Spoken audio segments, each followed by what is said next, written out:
Hi, and welcome back to Republic TV. I'm in Chelmsford today talking to Benjamin Zephaniah, who's been supporting Republic for quite some time. And he's a poet, a campaigner, and a well-known OBE refusenik. So we're going to be asking him about his views on the monarchy and, of course, the OBE, and talk a bit about his views on what a republic perhaps should look like. So you're well known for having refused an OBE. I just wondered whether you could tell us a bit about why you did that and what your thoughts are on the honours. Well, first of all, I have to say I was in complete disbelief that it was offered to me in the first place.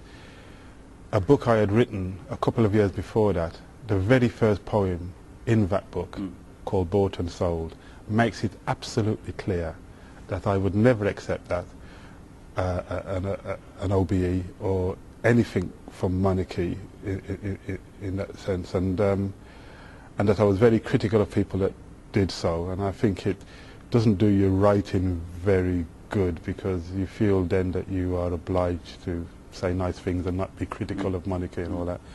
And it was, you know, it's absolutely plain. It's not a mystical poem, it's not a metaphysical poem, you know, it's really straight down the line. And so that told me one thing, that whoever got them up to this hadn't really looked at my work seriously. It came in the form of a letter. It says you got to do this in confidence, you know, it's all confidential, I should say. And when I read it, I was just so horrified. Now, I have to put this in context. A couple of days before that, I was at Downing Street knocking on their door, wanting to talk to government and Tony Blair, the then Prime Minister, about the death of my cousin in the police station. A few times leading up to that, I had invitations to the palace. It was at a time when the palace was inviting lots of writers and rock and roll people in a kind of bid to be seen as cool, and I had refused every time. So when I got the letter, I thought what they want me to do is, if I don't want the OBE, is to just tick this box and send it back, or tick yes and then, you know, wait for my instructions. But I thought, no, this would be a good opportunity for me to actually say something about the way I feel about monarchy and government and the whole idea of the OBE, which means Order of the British Empire, or MB, Member of the British Empire. I thought this was... Yeah, I wonder whether there's any sort of one key reason why you oppose the monarchy, or think we should have a republic in its place. If there's one sort of major issue for you that convinces you that we should get rid of it. Gosh, I don't know if I have a number one objection. I have so many. I wrote a 2,000-word article, and when I looked at that article afterwards, I thought I could have written another 2,000 words. First of all, Order of the British Empire. Now, some people have a very romantic view of the empire, but for my family, it's not romantic at all. We were taken away as slaves from Africa. Now, you must remember that those ships were blessed by monarchy, and they took us to the Caribbean. In fact, there's a letter that's still in existence where, excuse me, I cannot remember the name, but some so-called explorer had written to the Queen of the day and said, I've got this great idea of, you know, taking some slaves from Africa, because they tried some Indian slaves and they died off, but these Africans are really strong and they work really hard and they can take the sun, so we'll take them from Africa and take them to the Caribbean and to the Americas, and we can work them as slaves. You know, what do you think, Your Majesty? And Her Majesty writes back and said, great idea. And so, you know, that is my legacy, basically. And in my family, in the Caribbean, in Jamaica, we still have in our house instruments of slavery that's been kept. We still have in memory a member of my family who would not bow down when the national anthem was being played or something, and had his hands cut off.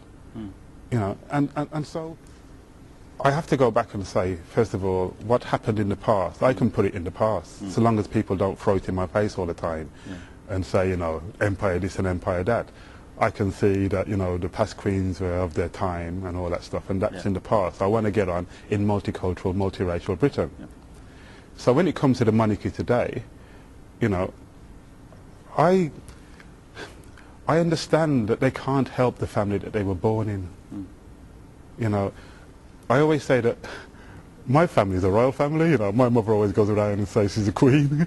You know, my sisters, when I was small, my sister kept saying she was a princess. That's fine. You know, in Africa and lots of places you find lots of little royal families. But when it comes to power and democracy, that is very different. No, nothing against them personally. You know, they can't help what they were born into.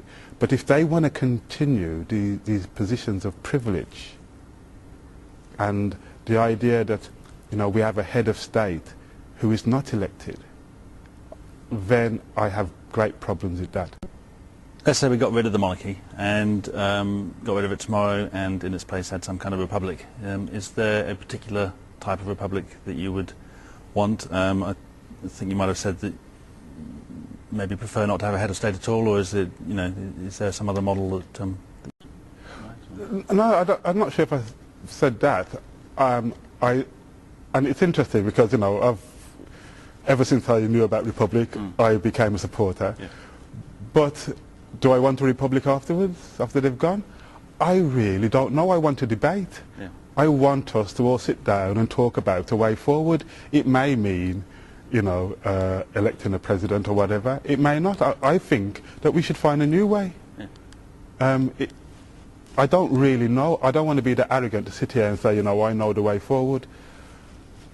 If there's one thing that's great about the British people, is that, like our languages, we've blended them and changed them and moved with the times, we've adopted, you know, we are a multicultural society. There are people that work against that sometimes, but they're losing, you know, they are losing.